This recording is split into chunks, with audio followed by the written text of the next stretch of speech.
오늘 우리가 함께 나눌 말씀은 창세기 20장 1절에서 18절 말씀입니다. 한 절씩 교독하시겠습니다. 아브라함은 마므레에서 네겝 지역으로 옮겨가서 가데스와 수르 사이에서 살았다. 아브라함은 그랄에 잠시 머문 적이 있는데 거기에서 아브라함이 자기 아내 사라를 사람들에게 자기 누이라 소개하였으므로 그랄 왕 아비멜렉이 사람을 보내서 사라를 데려갔다. 그런데 그날 밤에 하나님이 꿈에 아비멜렉에게 나타나셔서 말씀하셨다. 내가 이 여자를 데려왔으니 너는 곧 죽는다. 이 여자는 남편이 있는 여자다. 아비멜렉은 아직 그 여인에게 가까이 하지 않았으므로 주님께 이렇게 아뢰었다. 주님께서 의로운 한 민족을 멸하시렵니까? 아브라함이 저에게 이 여인은 자기 누이라고 하지 않았습니까? 또 이 여인도 아브라함을 오라버니라고 말하지 않았습니까? 저는 깨끗한 마음으로 떳떳하게 이 일을 하였습니다. 하나님이 꿈에 또 그에게 말씀하셨다.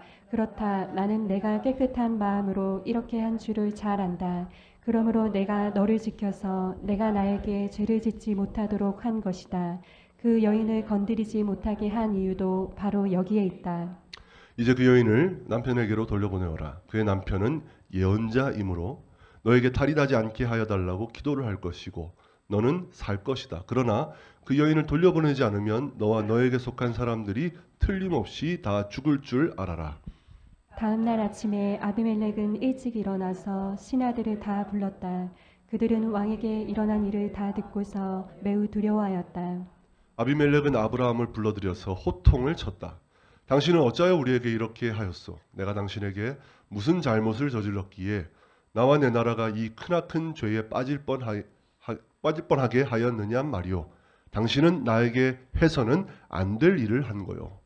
아비멜렉이 또 아브라함에게 말하였다. 도대체 어째서 이런 일을 저지른단 말이오?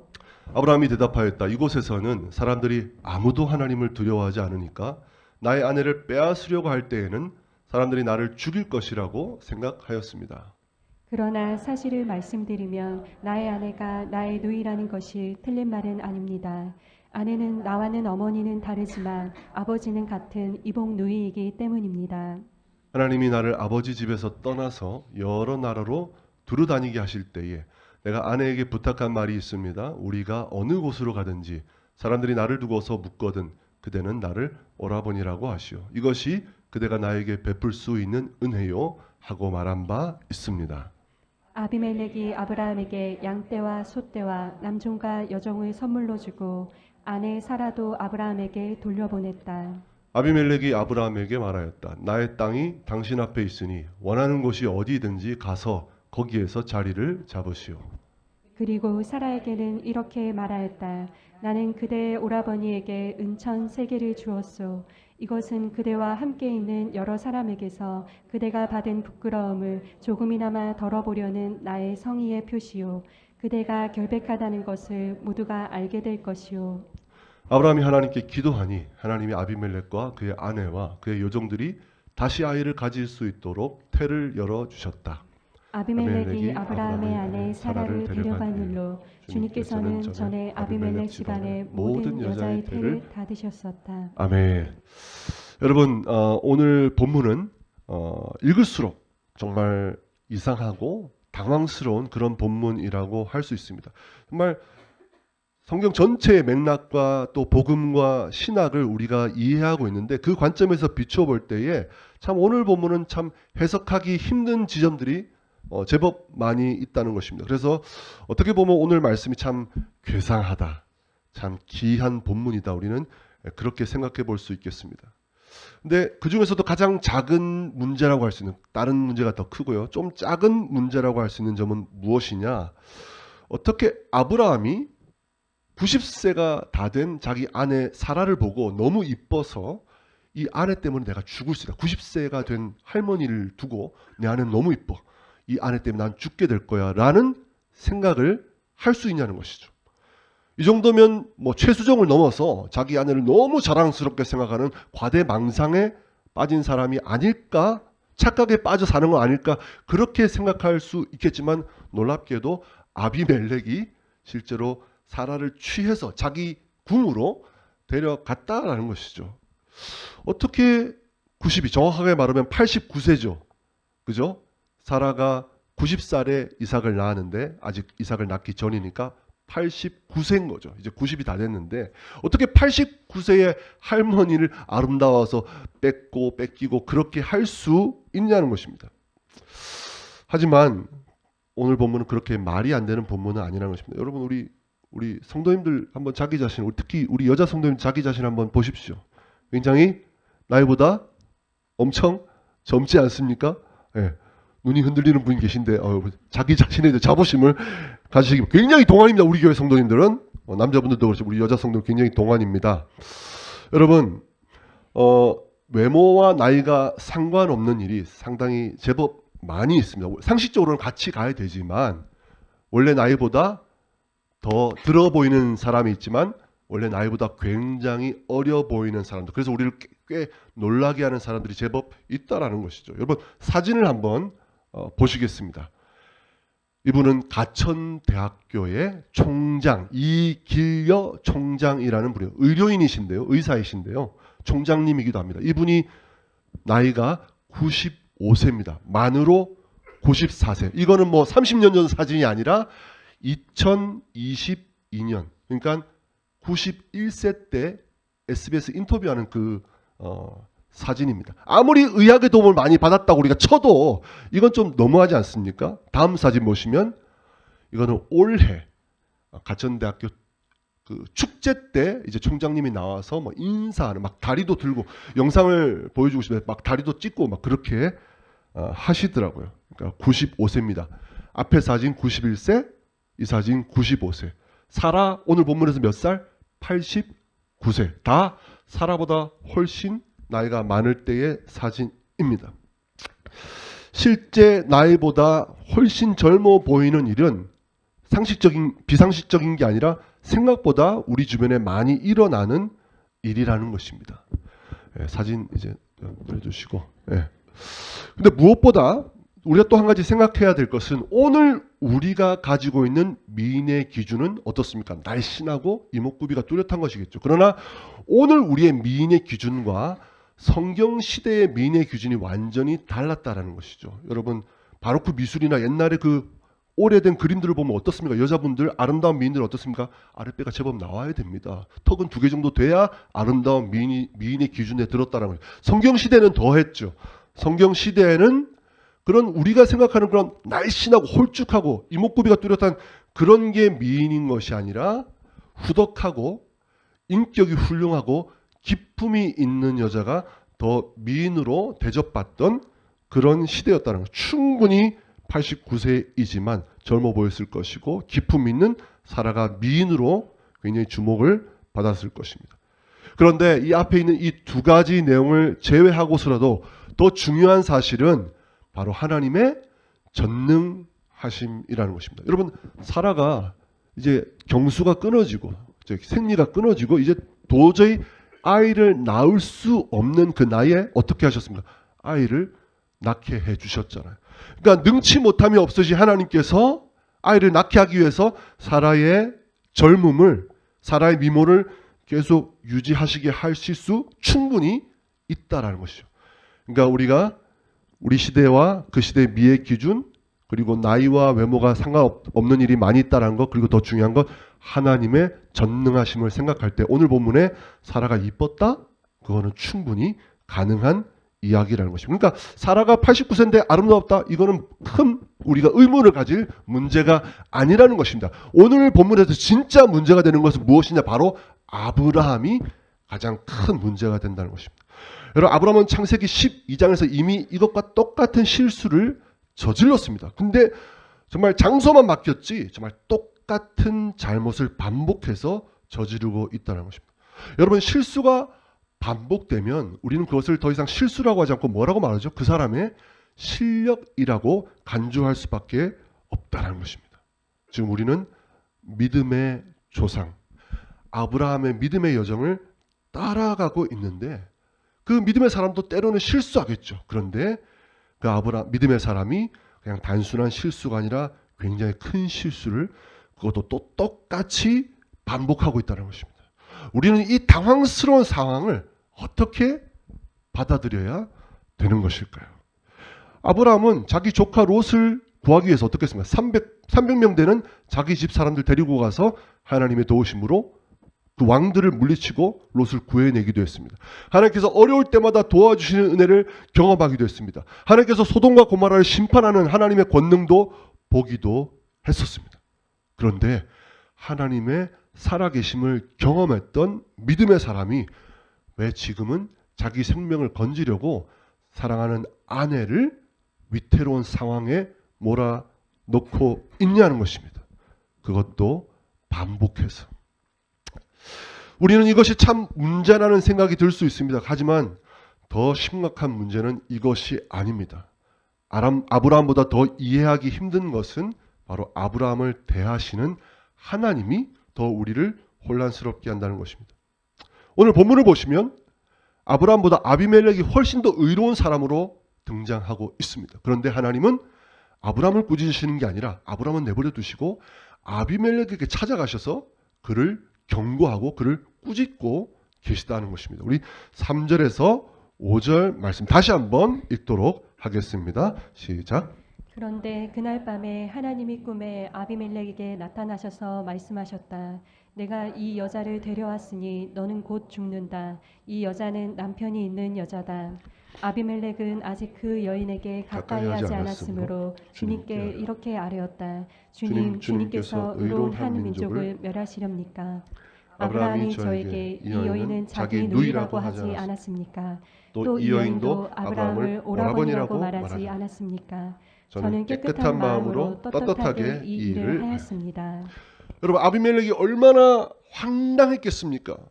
아니, 아브라함이 아내 누이라고 했으니까 정말 그 말을 그대로 믿고 아무 상관이 없는 줄 믿고 그렇게 데려왔을 뿐인데 갑자기 아브라함이 남편이라고 하나님께서 말씀하시고 너를 죽이겠다라고 말씀하고 있다는 것입니다.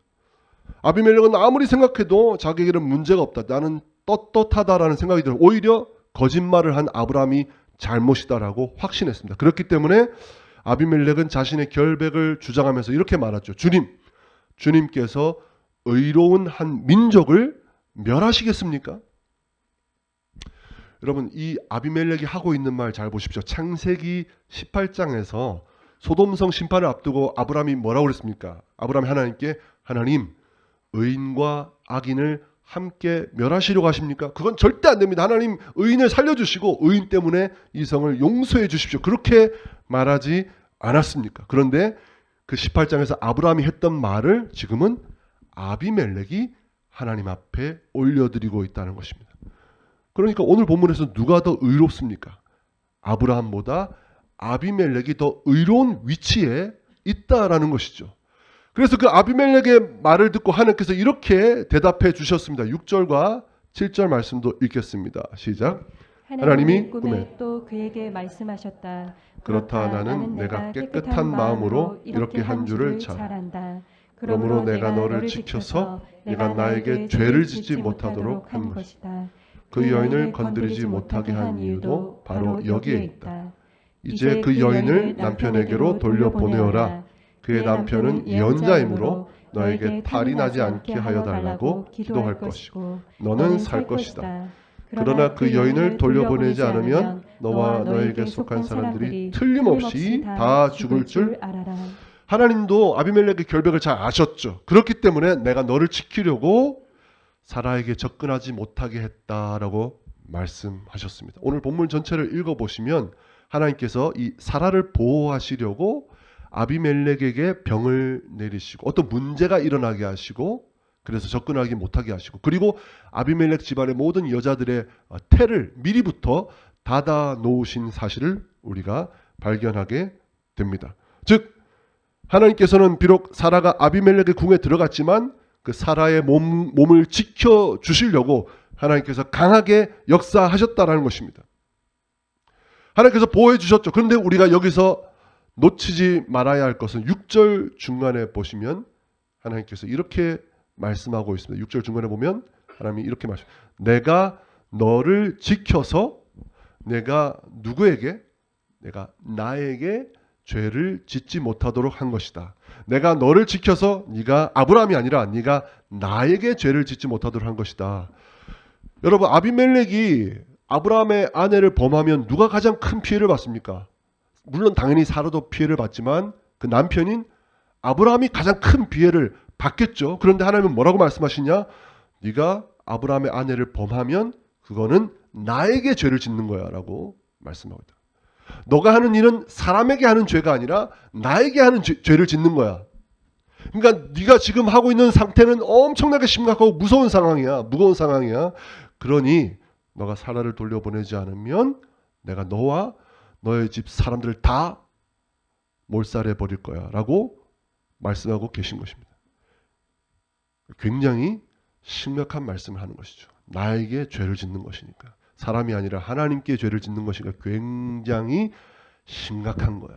그런데 여러분, 이게 이렇게 하나님께 하는 거기 때문에 이렇게 심각한 문제라면 이 심각성이 아비멜렉에게만 적용될 게 아니라 누구에게도 똑같이 아브라함에게도 적용되어야 한다는 것입니다. 그러면 하나님께서 아비멜렉을 책망할 뿐만 아니라 아브라함도 찾아가셔서 책망하시고 오히려 그를 더 꾸짖으셔야 되는데, 그런데 지금 하나님은 아브라함을 향해서는 뭐라고 말씀하고 계시냐? 우리 7절 말씀을 개역 개정 말씀으로 읽겠습니다. 시작. 이제 그 사람의 아내를 돌려보내라. 그는 선지자라. 그가 너를 위하여 기도하리니 내가 살려니와 내가 돌려보내지 아니하면 너와 내게 속한 자가 다 반드시 죽을 줄 알지니라. 하나님께서 아브라함을 뭐라고? 그는 선지자라. 아브라함이 큰 잘못을 저지르고 있는데도 아브라함은 나의 선지자다. 지금 하나님은 놀랍게도 아브라함에게 어떤 문제도 지적하지 않고 계시다는 것입니다. 철저히 아브라함이 어떤 상태에 있든지 간에 철저히 하나님 편에 서 계시다는 것입니다. 너가 아브라함에게 죄를 짓느냐? 그건 나한테 죄를 짓는 거야 라고 말씀하고 계시다는 것입니다. 여러분, 더 황당한 것은 나중에 아비멜렉이 아브라함에게 여종과 소와 양떼를 막 선물로 줘버립니다. 그리고 내 땅 아무 때나 가서 마음대로 편하게 정착해서 살아라고 말합니다. 그리고 끝으로 은 1000세계, 엄청나게 큰 돈입니다. 은 1000세계를 아브라함에게 주면서 너 안에 사례의 명예를 회복해라 라고 하면서 어마어마한 부와 재산을 아브라함에게 선물로 주게 됩니다. 아브라함은 잘못을 저질렀는데 당사자인데 엄청난 선물을 받고 있습니다. 그리고 하나님으로부터는 이 사람은 지금도 나의 선지자다라고 하면서 아브라함의 명예를 하나님께서 지켜주시고 아브라함의 명예를 높여주고 계시다는 것입니다. 여러분, 이상하지 않습니까? 오늘 본문은 아브라함이 그렇게 잘못을 저질렀는데 그러나 아브라함에게는 아무런 잘못이나 문제가 없다라고 하나님께서 그런 말씀을 하고 계시는 것일까요? 그렇지 않습니다. 우리 8절과 9절 말씀 함께 읽겠습니다. 시작. 다음 날 아침에 아비멜렉은 일찍 일어나서 신하들을 다 불렀다. 그들은 왕에게 일어난 일을 다 듣고서 매우 두려워하였다. 아비멜렉은 아브라함을 불러들여서 호통을 쳤다. 당신은 어찌하여 우리에게 이렇게 하였소? 내가 당신에게 무슨 잘못을 저질렀기에 나와 내 나라가 이 크나큰 죄에 빠질 뻔하게 하였느냐 말이요. 당신은 나에게 해서는 안 될 일을 한 거요. 18장에서는 아브라함이 의인으로서 하나님께 호소했잖아요. 지금 여기서는 그 아브라함의 자리를 아비멜렉이 대신하고 있죠. 그리고 그 하나님과 대화했던 아비멜렉이 지금 누구를 꾸짖습니까? 아브라함을 꾸짖습니다. 아브라함의 잘못이 아브라함의 죄가 맞다는 것입니다. 비록 하나님이 직접 꾸짖지는 않고 있지만 아비멜렉을 통해서 호통을 듣고 있는 것입니다. 그것은 어떤 의미에서는 하나님을 대신해서 누가? 아비멜렉이 하나님을 대신해서 아브라함의 잘못을 지적하고 꾸짖고 있는 것이죠. 아브라함이 분명히 잘못한 것입니다. 그것을 분명히 성경은 드러내고 있습니다. 그런데 자, 이렇게 잘못을 지적하고 있는데 잘못을 깨달았겠죠. 그런데 아브라함이 거기다 대고 자기 나름의 변명을 하기 시작합니다. 우리 11절에서 13절 말씀 읽겠습니다. 시작. 아브라함이 대답하였다. 이곳에서는 사람들이 아무도 하나님을 두려워하지 않으니까 나의 아내를 빼앗으려고 할 때에는 사람들이 나를 죽일 것이라고 생각하였습니다. 그러나 사실을 말씀드리면 나의 아내가 나의 누이라는 것이 틀린 말은 아닙니다. 아내는 나와는 어머니는 다르지만 아버지는 같은 이복 누이이기 때문입니다. 하나님이 나를 아버지 집에서 떠나서 여러 나라로 두루 다니게 하실 때에 내가 아내에게 부탁한 말이 있습니다. 우리가 어느 곳으로 가든지 사람들이 나를 두고서 묻거든 그대는 나를 오라버니라고 하시오.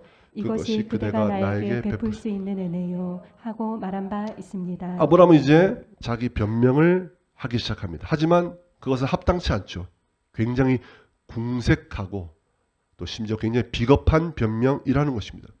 아브라함은 이 지역 사람들이 하나님을 두려워하지 않는 사람들입니다라고 말하지만 엄밀히 말하면 아브라함은 그랄 사람들을 하나님보다 더 두려워하고 있는 것. 그게 문제라는 것입니다. 그리고 아브라함은 자기의 두려움은 감추고 이 사람들이 문제가 있다라고 말을 하면서도 동시에 다급하니까 자기 출생의 비밀을 폭로하게 됩니다. 갑자기 이게 막장 드라마가 되는 것이죠. 사라는 배달은 내 동생이라고.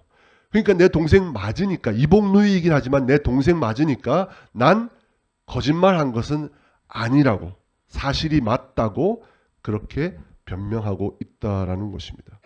하지만 따지고 보면 아브라함은 반쪽짜리 진실을 말한 것이죠. 자기 생명을 살리려고 자기 유불리에 따라서 중요한 진실은 감추고 반쪽짜리 진실만 말하고 있으니까 아브라함은 사실은 굉장히 교묘한 거짓말을 하고 있다는 것입니다. 그래서 오늘 아브라함의 변명은 굉장히 궁색하고 비겁한 변명이라는 것입니다. 왜 성경은 이 궁색한 아브라함의 변명을 두 번이나 반복해서 기록하고 있는 것일까요? 두 번 반복해서 기록하고 있기 때문에 보통 반복하는 것은 뭐다? 강조하는 것이다. 도대체 무엇을 강조하는 것일까? 본문을 계속해서 묵상했을 때 저는 아주 중요한 사실을 발견할 수 있었습니다. 오늘 아브라함의 이 궁색한 변명 속에서 아브라함이 하나님의 명령을 받고 가나안 땅으로 떠나갈 때에 아브라함 안에는 우리가 상상도 할 수 없는 엄청난 공포와 두려움이 아브라함 안에 존재하고 있었구나. 우리는 짐작할 수 없는 공포와 두려움이 아브라함 안에 있었구나. 지금 아브라함의 변명을 통해서 우리가 그것을 알 수 있다라는 것입니다. 아브라함이 이렇게 말합니다. 하나님이 나를 아버지 집에서 떠나서 여러 나라로 두루 다니게 하실 때에 지금 그때 일을 떠올리는 것입니다. 처음 하나님께서 자기를 부르셨을 때를 회상하고 있는 것입니다. 그런데 그때 자기 안에 엄청난 두려움이 있었다. 너무 두려워서 죽을 것 같았다라는 마음을 오늘 변명 속에서 드러내고 있는 것입니다. 여러분, 저는 20대 말에 30을 앞두고 뉴질랜드로 1년 동안 워킹 할리데이 일하고 공부하고 그렇게 하는 워킹 할리데이를 떠나갔었어요. 29살 때. 그런데요, 처음으로 외국 나가서 혼자 살아보는 거여서 나가기 전에 좀 두려움이 있었습니다. 하지만 난 아직 젊으니까 당연히 도전해야지. 그런 마음을 굳게 먹고 뉴질랜드로 갔던 기억이 납니다. 그게 30을 앞둔 20대 말이었습니다. 그리고 43세가 되어서 갑작스럽게 하나님께서 기회를 주셔서 석사 공부를 하러 미국에 갈 수 있었습니다. 근데 40대에 갈 때는 굉장히 두렵더라고요. 전세금 빼서 어떻게 하지? 이렇게 막 여러 가지 고민이 드는 거였습니다. 그래서 이전만 하고 올 줄 아는데 7년 머물게 되었습니다. 그리고 제가 50이 되었는데 또 여러 가지 사정과 어머니의 문제 때문에 갑자기 정리하고 50살에 한국 들어오게 될 때 굉장히 20대 말 40대 그때와는 비교도 할 수 없는 엄청난 두려움과 근심이 저에게 몰려왔던 기억이 납니다. 여러분, 나이를 먹는다고 우리가 경험이 많아진다고 해서 두려움과 공포가 사라지지 않습니다. 나이가 많을수록 두려움과 공포를 잘 다스릴 수 있게 돼야 그거는 상관이 없는 것 같습니다. 오히려 나이가 들수록 새로운 환경의 변화는 우리가 젊을 때보다 훨씬 더 큰 공포로 다가온다는 것입니다. 여러분 75세에 고향을 떠나서 가나안 땅, 미지의 땅으로 가게 될 때에 아브라함 안에는 정말로 큰 두려움과 공포가 아브라함의 마음을 짓누르고 있었다는 것입니다. 왜 제가 이 말씀을 드리느냐? 아브라함은 두려움 많은 겁쟁이였다. 그 말을 하려는 것이 아닙니다. 우리가 여기서 주목해서 우리가 이해의 마음으로, 이해의 눈으로 바라보아야 할 것은 그 큰 공포와 그 큰 두려움에 사로잡혀 있는 그 상태에서도 아브라함이 어떻게 했느냐? 순종해서 가나안 땅으로 나아갔다라는 것입니다. 큰 어려움에도 불구하고 그 나이에 하나님께 순종해서 가나안 땅으로 나아갔다는 것.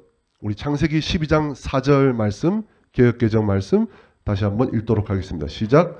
이에 아브라함이 여호와의 말씀을 따라갔고 롯도 그와 함께 갔으며 아브라함이 하란을 떠날 때에 75세였더라. 여러분 너무 간단하죠. 이에 아브라함이 여호와의 말씀을 따라가. 하나님이 가라 하니까 이에 아브라함이 여호와의 말씀을 따라갔고, 아브라함의 순종을 굉장히 짧고 간단하게 기록하고 있죠. 그렇기 때문에 우리는 아브라함이 쉽게 순종했구나 그렇게 생각하기 쉽습니다. 하지만 절대 그렇지 않습니다.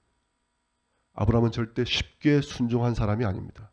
아브라함은 쉽게 순종했기 때문에 믿음의 사람이 된 것이 아니라 정말 감당할 수 없는 큰 두려움과 공포에 사로잡혀 있었는데도 불구하고 순종했기 때문에, 그래서 아브라함은 믿음의 사람이 되었다는 것입니다.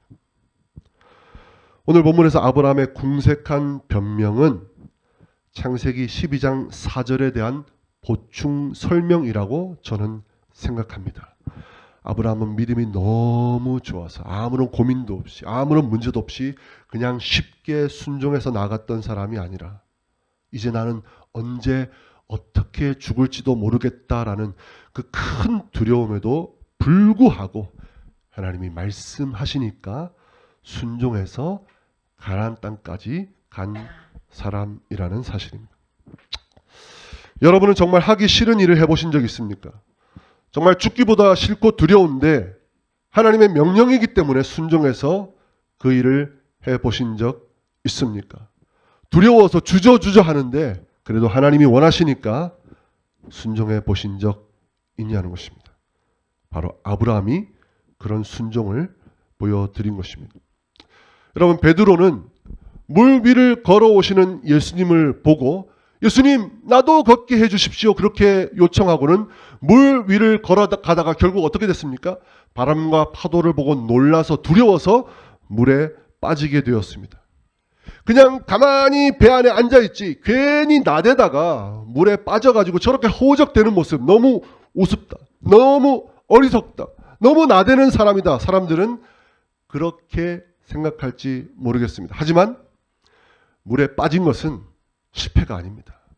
오히려 물 위를 걸어오시는 주님을 보고서도 나는 여기 안전한 데 있을래, 나는 그냥 이 안에 가만히 있을래, 그렇게 자기 자리에 안주하고 있는 제자들이, 그 나머지 제자들이 실패하고 있었던 것입니다. 두렵지만 바람과 파도가 일고 있지만 주님 바라보면서 주님을 의지해서 배 밖으로 나와서 자기의 걸음을 내딛는 것, 그것이 믿음인 것입니다. 베드로가 두려워서 물에 빠졌습니다. 하지만 그건 실패가 아닙니다. 왜냐하면 주님께서 곧바로 손을 내밀어서 잡아주셨기 때문입니다.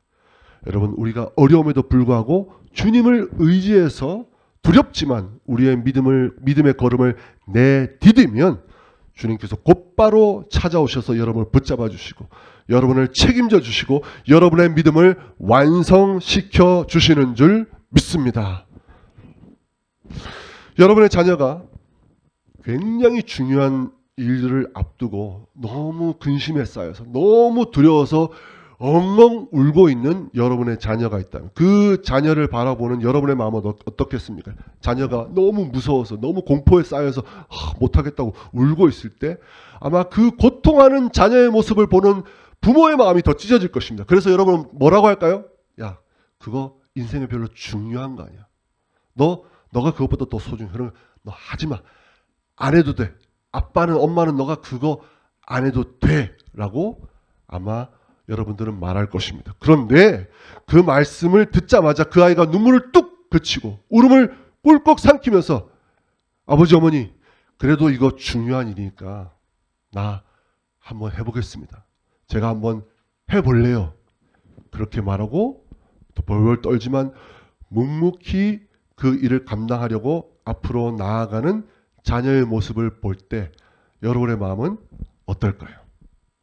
그 자녀가 뒤뚱뒤뚱 하더라도 아마 그 자녀를 바라보는 여러분의 마음은 자랑스럽고 그 자녀가 대견하고 그 자녀를 향한 사랑이 더 커지게 될 줄 믿습니다. 여러분 아브라함이 큰 두려움에도 불구하고 믿음의 걸음을 내디뎠을 때 여전히 마음속에는 해결되지 않는 두려움을 안고 있지만 하나님의 뜻을 따라 이곳 저곳을 옮겨 다니고 있을 때 그렇게 두렵지만 순종의 걸음을 내디딜 때 그 모습을 보시는 하나님의 마음은 기쁨과 자랑스러움이 넘치셨을 것이라고 저는 믿습니다. 물론 오늘 아브라함은 실패하고 넘어졌지요. 하지만 하나님은 아브라함이 그 큰 공포에도 불구하고 하나님을 믿고 내디뎠던 그 순종의 걸음, 그 믿음의 걸음을 절대로 잊지 않으셨다는 것입니다. 그래서 아브라함이 넘어지자마자 직접 나서셔서 아브라함을 잡아주십니다. 그리고 아브라함의 믿음을 완성해 주십니다. 아브라함이 크게 넘어졌지만 아브라함은 궁색하고 아브라함은 비겁한 사람이 아니라 아브라함은 누구다? 아브라함은 나의 선지자다. 이 아브라함이 마지막에 아비멜렉을 위해서 기도해 줍니다. 그 아브라함의 기도를 들으시고 하나님께서는 아비멜렉과 그의 집안에 내려졌던 모든 질병과 저주를 다 물리치시고 깨끗이 치유될 수 있도록 해 주셨습니다. 하나님께서 아브라함의 흔들리는 믿음을 붙잡아 주시고 채워 주시고 아브라함의 믿음을 완성시켜 주신 것입니다. 사랑하는 성도 여러분, 그냥 그저 그런 일 말고 그냥 고만한 일 말고 내가 해볼 만한 일 그런 일 말고 때때로 정말 어렵고 힘들지만 정말 두렵지만 그럼에도 불구하고 하나님 때문에 믿음과 순종의 결단을 해보시는 여러분 되시기 바랍니다. 주저하는 마음이 들고 자신이 없지만 그럼에도 하나님 바라보고 한번 걸음을 내디뎌 보십시오. 그렇게 내디뎠는데 실패하잖아요. 넘어지잖아요. 사람들은 비웃을지 몰라요. 사람들은 실패했다고 말할지 몰라요. 하지만 하나님은 그렇게 넘어진 여러분을 기뻐하시고 자랑스럽게 여겨 주실 것입니다. 넘어진 여러분을 손 내밀어 잡아 주실 것이고 여러분의 믿음의 걸음을 완성시켜 주실 것입니다. 하나님은 우리의 불완전한 믿음, 두려움 가운데 있는 우리의 믿음을 하나님께서는 커버해 주시고 채워 주시고 보호해 주시고 다시 일어서게 해 주실 것입니다. 아브라함은 부끄러운 실패를 반복하고 있지만 여전히 아브라함은 하나님께 자랑스러운 나의 선지자였습니다. 여러분이 여러분의 약함에도 불구하고 믿음을 하나님께 드리면 여러분은 그 누구보다 자랑스러운 하나님의 아들, 딸이 될 줄 믿습니다. 그리고 여러분은 무슨 실패를 해도 여러분이 어떻게 넘어진다 할지라도 하나님은 여전히 여러분을 소중히 여기셔서 결국에는 여러분이 그 걸음을 완성할 수 있도록 도와주실 줄 믿습니다. 여러분의 어려움과 한계 속에서도 불구하고 믿음의 걸음을 올려드리시는 여러분 되시기를 주님의 이름으로 축원드립니다.